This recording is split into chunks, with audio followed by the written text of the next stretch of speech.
హృదయం పాడిన పాట. ఒకప్పుడు ఒక చిన్న పట్టణంలో మధురమైన గొంతు కలిగిన ఒక గాయకుడు ఉండేవాడు. అతని పేరు రాము. రాము ప్రతిరోజూ ఉదయాన్నే లేచి ఊరి చివర ఉన్న రామాలయం మెట్లపై కూర్చుని పాటలు పాడుతూ ఉండేవాడు.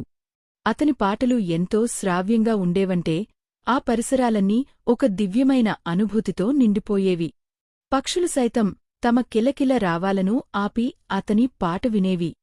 ఒకరోజు ఆ ఊరికి ఒక పెద్ద సంగీత విద్వాంసుడు వచ్చాడు. ఊరి చివర నడుచుకుంటూ వెళ్తుండగా అతనికి రాము పాడే పాట వినిపించింది. ఆ గొంతులోని మాధుర్యాన్ని, పాటలోని భావాన్ని విని ఆ విద్వాంసుడు ఆశ్చర్యపోయాడు. వెంటనే రాము దగ్గరికి వెళ్లి అతని పాటను ఆపుమని చెప్పాడు. రాము కొంచెం భయపడ్డాడు. నీ గొంతు చాలా అద్భుతంగా ఉంది నాయనా.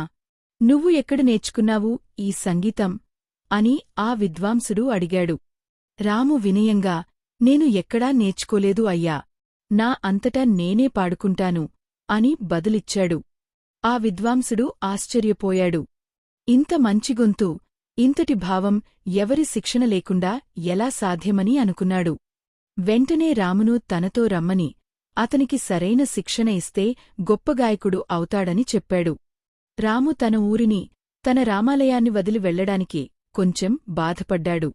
కాని తనలోని గాయకుడిని ప్రపంచానికి పరిచయం చేసే అవకాశం వస్తుంటే వద్దనలేకపోయాడు. అతను ఆ విద్వాంసుడితో కలిసి వెళ్లాడు. ఆ విద్వాంసుడు రాముకు ఎంతో శ్రద్ధగా సంగీతం నేర్పించాడు. రాము కూడా ఎంతో కష్టపడి సాధన చేశాడు. కొద్ది కాలంలోనే రాము ఒక అద్భుతమైన గాయకుడిగా ఎదిగాడు. అతని పాటలు దేశమంతా మారుమోగాయి. ఎక్కడ సంగీత కచేరీ జరిగినా రాము పేరు తప్పకుండా ఉండేది. అయినా రాము తన ఊరిని, తన రామాలయాన్ని ఎప్పుడూ మరిచిపోలేదు. సమయం దొరికినప్పుడల్లా తిరిగివచ్చి ఆ రామాలయం మెట్లపై కూర్చుని తన చిన్ననాటి పాటలు పాడుకునేవాడు.